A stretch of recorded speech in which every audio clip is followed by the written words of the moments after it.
Assalamualaikum warahmatullahi wabarakatuh. Pemirsa, subscriber Dongeng Nusantara dimanapun Anda berada, pada kesempatan ini saya Bang Elgi akan melanjutkan cerita Lutung Kasarung bagian ke-26. Terima kasih kepada semua subscriber yang selalu setia mengikuti. Selamat mendengarkan. Dengan hati yang puas menyaksikan ketujuh rengkiang itu penuh berisi, dipanggilnya si Lengser agar menghadap. "Mamang Lengser, tengoklah sekarang juga oleh Mamang, apakah padi tumbuh di sana?" Si Lengser tidak perlu bertanya lagi, segera mengerti padi mana yang dimaksudkan junjungannya. Tentulah padi di ladang yang mesti ditanami oleh Purbasari. Maka ia pun setelah menghaturkan sembah segera meminta diri. Tak nanti ia menunda titah, berlari-lari anjing ia menuju ke arah 7 buah bukit yang ditentukan mesti dikarap oleh Purbasari berdua dengan Lutung Kasarung. Ia berlari dengan cepat, maka tak lama kemudian sampai di tempat tujuannya. Tetapi alangkah heran ia karena pada ketujuh bukit itu sejauh-jauh mata memandang, yang nampak hanyalah batang padi saja. Rupanya padi tumbuh dengan baik, kelihatan dari batangnya yang tinggi dan besar-besar. Tetapi kemanakah gerangan buahnya? Apakah padi tidak berbuah? Apakah hanya tangkainya saja mencongak tajam? Beberapa jenak si Lengser berdiri memandangi jerami yang mengombak-ombak dilanda angin. Jerami-jerami yang padinya telah dipanen dengan aneh-aneh. "Seumur kusuhun kepala yang tua ini, dan seumur mataku sepasang ada di muka, baru sekarang kulihat ladang seperti ini. Kemanakah gerangan padinya? Apakah orang memetiknya satu demi satu dengan pisau?" kata si Lengser dalam hati. Dengan hati masih penuh tanda tanya, kemudian ia pun pulanglah akan mempersembahkan hal itu kepada junjungannya. Dan tatkala ia sudah bersimpuh di hadapan Purbararang, segera ia mempersembahkan apa yang dia lihat di ketujuh bukit ladang Purbasari itu. "Ampun Gusti, di ladang garapan Gusti Purbasari, padi tumbuh dengan subur, tetapi hanya jerami-jeraminya saja." Puas Purbararang mendengar sembah itu, ia merasa lega dan gembira, wajahnya yang cerah semakin cerah. Maka berita itu segera disampaikan kepada para adinda. Hahaha. Mereka tertawa demi mendengar berita itu.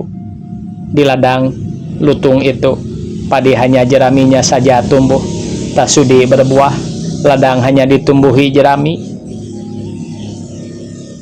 "Ya, bukankah lutung tak makan nasi?" kata Purbadewata.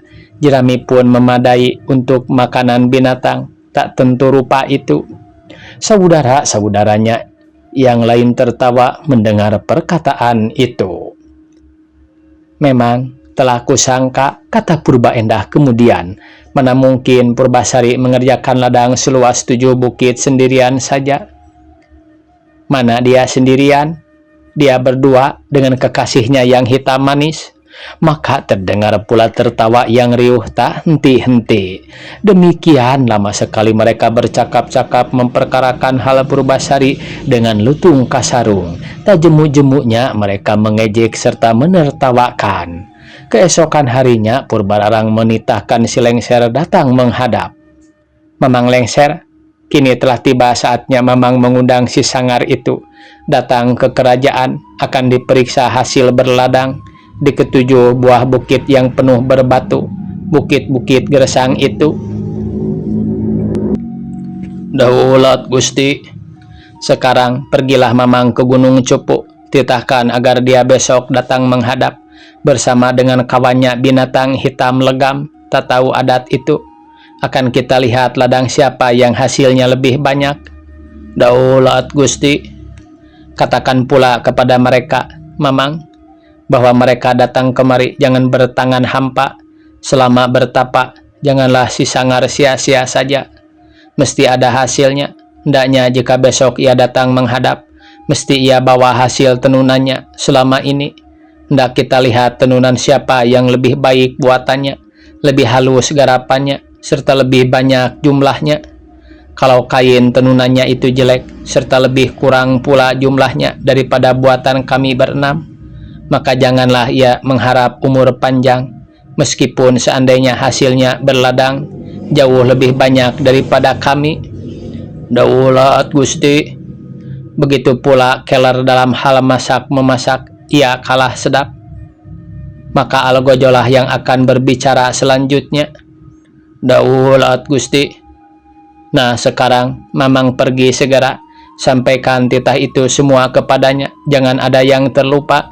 Daulat Gusti. Setelah meminta diri, maka si Lengser pun segera mengundurkan diri akan segera menjalankan titah. Tak kala sampai di Gunung Cupu Mandala Ayu, alangkah kagetnya si Lengser karena di sana dia dapati berdiri dengan megahnya serta kukuh kuat 7 buah rengkiang yang teramat besar. Perlahan-lahan ia berjalan ke arah ke-7 buah rengkiang itu dan meneliti isinya. Kagum dan heran ia, terenganga lantaran bengong demi melihat dengan mata yang terbuka lebar bahwa ke-7 buah rengkiang itu padat dengan isi. Nampaknya tikus pun takkan mungkin masuk di sela-sela tumpukan padi yang rapat serta rapih itu.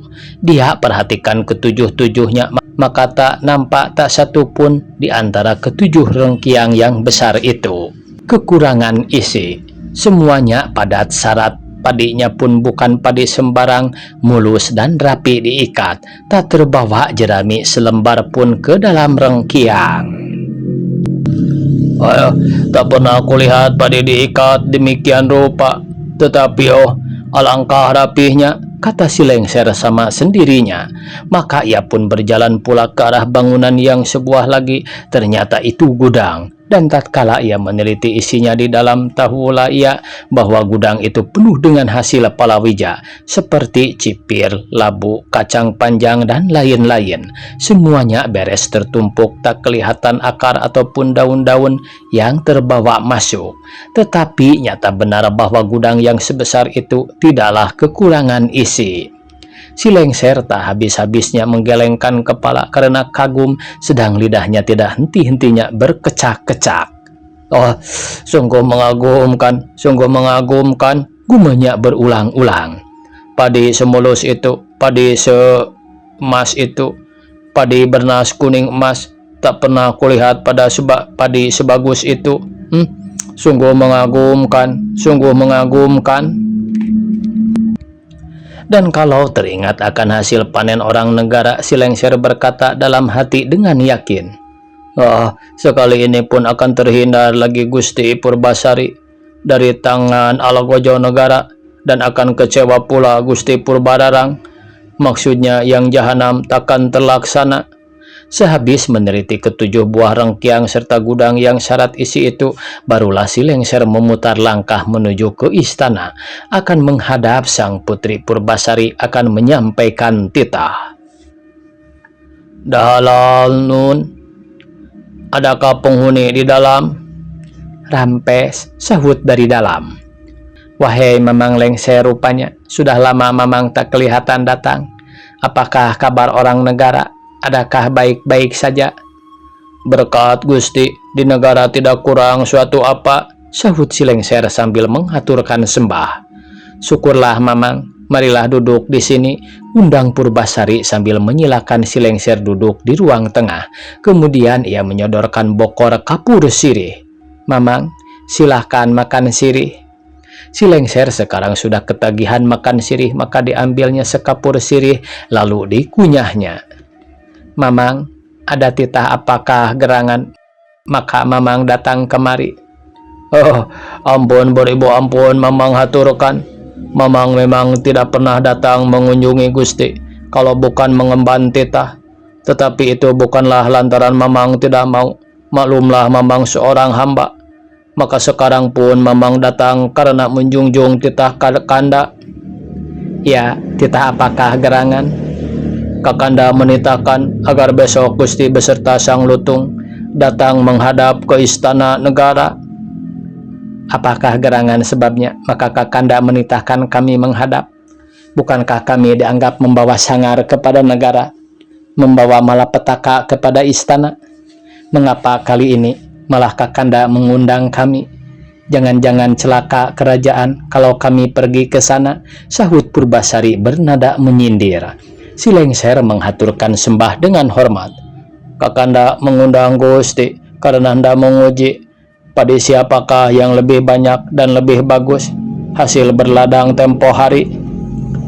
Wahai, sudah panen rupanya orang negara Mamang. Tak salahlah apa yang Gusti katakan. Bagaimana hasil panen orang negara Mamang? Tak sebaik dan tak sebanyak hasil panen Gusti sendiri, sahut si Lengser. Ah, jangan main-main, Mamang Lengser. Sesungguhnya lah apa yang Mamang katakan. Mamang tahu sendiri bagaimana hasil panen kami. Panen hanya sekadar namanya saja panen, maklumlah. Semuanya dikerjakan sendirian dan hanya berperabot kujang buntung. Hampir habis dimakan karat. Tentu jauh daripada hasil panen orang yang segala alatnya tersedia, segala ada. Hamba persembahkan hal yang sebenarnya, sahut si Lengser pula dengan sungguh-sungguh. Sebenarnya lah hasil panen Gusti lebih banyak dan lebih bagus. Entahlah bagaimana Gusti mengerjakannya. Ah, Mamang, sudahlah. Biar besok saja kita lihat bagaimana hasil sebenarnya. Daulat Gusti. Hanya itukah titah Kakanda, Mamang Lengser? Ada pula tambahnya. Kalau besok Gusti hendak berangkat ke negara, jangan lupa membawa kain tenunan buah tangan Gusti sendiri selama ini. Begitu pula hendaknya bersiap-siaplah Gusti akan memasak yang sedap lezat. Karena kalau kain tenunan Gusti jauh lebih sedikit jumlahnya dan buatannya lebih kasar, maka hukumanlah yang bakal Kakanda jatuhkan kepada Gusti berdua dengan Sang Hyang Lutung. Demikian jugalah halnya jika masakan yang Gusti masak dianggap kurang sedap daripada masakan Kakanda. Mamang Lengser, mengapa titah yang bukan-bukan saja? Kain tenunan, masakan, mana mungkin buatan kami mengalahkan buatan orang negara yang mahir serta cakap? Daulat Gusti, itulah titah yang mesti hamba sampaikan. Purbasari tercenung beberapa jenak, baru kemudian ia menjawab dengan suara yang berat. Tetapi baiklah Mamang, titah kami terima, karena tak baik jika hamba menolak titah ratu. Si Lengser menghaturkan sembah lagi. Kalau titah sudah Gusti terima, perkenankanlah Mamang segera meminta diri. Baiklah Mamang Lengser, hati-hatilah di jalan. Dan setelah si Lengser lenyap dari pandangan, maka tinggallah Purbasari dengan durja yang muram dan matanya merenung memandang ke kejauhan. Dirasanya titah Kanda sangat keterlaluan, semuanya dipertaruhkan dengan nyawanya dan Alagojo. Alangkah kejamnya. Demi Lutung Kasarung menyaksikan betapa junjungannya bermuram durja, maka datanglah ia mendekat akan menghibur. Mengapa pula Kak Gusti nampak muram demikian rupa? Utun, titah Kakanda Purbararang hanyalah dalih belaka untuk menghukum agar kita lenyap dari dunia. Karena itu Utun, baiklah sekarang juga kau larikan dirimu ke dalam hutan supaya lepas dari ancaman itu. Pergilah, pergilah Utun, pergilah sekarang juga. Apa yang Gusti khawatirkan bagi hamba tidak menjadi soal selembar nyawa hamba, tetapi yang penting adalah Gusti sendiri jangan menampakkan durja yang demikian muram. Mengapa Gusti tidak yakin? Lihatlah hasil kita berladang, hamba percaya takkan kalah dengan hasil orang negara. Tetapi Kakanda Purbararang menitahkan pula supaya kami membawa kain tenun, sedangkan ia pun tahu betul bahwa aku belum bisa bertenun. Dahulu juga waktu di istana negara, jika kakanda yang lain asik menenun, kami tak diperkenankan belajar, melainkan berdiri saja akan meladeni mereka. Lutung Kasarung tertegun demi mendengar hal itu. Alangkah banyak alasan Purbararang, alangkah banyak akalnya untuk mengalahkan Purbasari, untuk mengirimkannya kepada Alagojo dan busuk-busuk pula. Tetapi janganlah hal sekecil itu Gusti buat pikiran benar, katanya kemudian menghibur. Dan memasak Utun, Kakanda Purbararang pun lebih mengetahui bahwa ia lebih pandai daripada kami.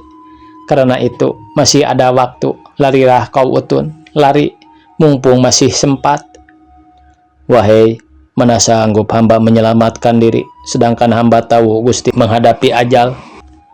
Tak sanggup hamba hidup berpisah dengan Gusti. Karena itu, perkenankan hamba menemani Gusti menjalani hukuman penggal saja besok hari. Terharu Purbasari demi mendengar perkataan Lutung Kasarung yang menandakan kesetiaan hatinya itu. Alangkah besar kesetiaan hatinya itu, alangkah mengharukan pada saat diri hampir putus asa. Tanda setia seperti itu sungguh agung dan besar, artinya tak ternilai. Maka dipandangnya Lutung Kasarung dengan pandangan yang menyinarkan kasih sayang. Lutung Kasarung menjatuhkan pandangan matanya ke tanah. Pada waktu berbentrok pandang, ia menyadari dirinya yang masih berpakaian sang mega hitam. Utun, kecuali ayah dan bunda, tak ada lagi orang lain yang sayang kepada kami. Karena itu kami sangat terharu waktu mendengar perkataanmu tadi. Terima kasih Utun, terima kasih banyak akan kesetiaanmu. Tapi tetap kuharap engkau mau menyelamatkan dirimu. Biarkan saja kami sendiri menghadapi Algojo Negara. Tetapi meskipun ia berkata begitu, tak urung air matanya meleleh keluar dari sudut-sudut matanya. Lutung Kasarung berkata pula dengan suara yang penuh haru, perlahan serta tenang yang ditenang-tenangkan. Tak usah Gusti jadikan pikiran benar hal itu. Baiklah Gusti, beristirahat saja dahulu, supaya besok kelihatan segar bugar datang ke negara. Sementara itu Sunan Ambu Dekahyangan sudah maklum akan apa yang terjadi di Gunung Cupu. Ia maklum akan kesukaran yang dihadapi anak kanda di Buana Pancatengah. Maka dititahkannya Pohaci Wiru Mananggai datang menghadap. Nyi Pohaci, sabda Sunan Ambu setelah Pohaci Wiru Mananggai datang bersimpuh menghaturkan sembah. Anakku Guru Minda sedang menghadapi kesukaran di Buana Pancatengah. Besok ia mesti menghadap ke istana bersama Purbasari. Ia mesti membawa kain tenunan dan masakan. Sediakan olehmu kain tenunan yang indah-indah serta halus buatannya, 65 helai banyaknya. Begitu pula aku percayakan kepadamu untuk membuat masakan yang lezat cita rasanya besok. Begitu pula kupercayakan kepadamu untuk membuat masakan yang lezat cita rasanya besok. Titah akan hamba junjung, sembah Pohaci Wiru Mananggai. Keesokan harinya, pagi-pagi benar sudah terdengar ke Gunung Cupu Mandala Ayu suara gong keramat bertalu-talu dipukul. Itulah tanda para pejabat negara mesti datang menghadap karena ada peristiwa luar biasa. Tidak sembarang waktu gong keramat dipukul orang. Mendengar suara gong itu, berkatalah Purbasari kepada Lutung Kasarung yang pagi-pagi benar telah terbangun. Utun, agaknya Kakanda Purbararang mengumpulkan para pejabat seluruh kerajaan. Tak biasanya gong keramat dipukul jika bukan hendak mengumpulkan para pejabat seluruh negara. Lantaran ada peristiwa yang penting benar. Rupanya mereka akan dijadikan saksi kelak. Wahai, kemanakah akan kau sembunyikan muka ini? Lantaran sudah terang kami bakal mengalami kekalahan. Janganlah Gusti menyangka yang bukan-bukan. Percayalah senantiasa bahwa Gusti berada pada pihak yang benar. Dan percayalah senantiasa bahwa Gusti akan menang. Karena Sang Rumuhun tentu akan berdiri pada pihak yang benar. Tapi kain tenunan tak tersedia dan memasak aku tak bisa, Utun. Mana mungkin aku menang? Lebih eloklah jika Gusti sekarang berdandan, berkemas, bersiap-siap akan berangkat, karena gong keramat sudah memanggil-manggil. Enggan rasa hatiku sebenarnya. Jangan Gusti perturutkan juga perasaan tak karuan itu. Gusti mesti memenuhi titah raja. Jangan bahak. Dengan enggan dan murung Purbasari menurutkan nasihat Lutung Kasarung. Kemudian ia pun berdandan akan pergi ke negara. Dikenakannya pakaian yang patut sederhana namun sangat berpadanan benar dengan tubuh dan suasana hatinya. Karena itu nampak ia sangat serasi dan cantik kembali. Waktunya habis pemirsa, dicukupkan sekian. Wassalamualaikum warahmatullahi wabarakatuh.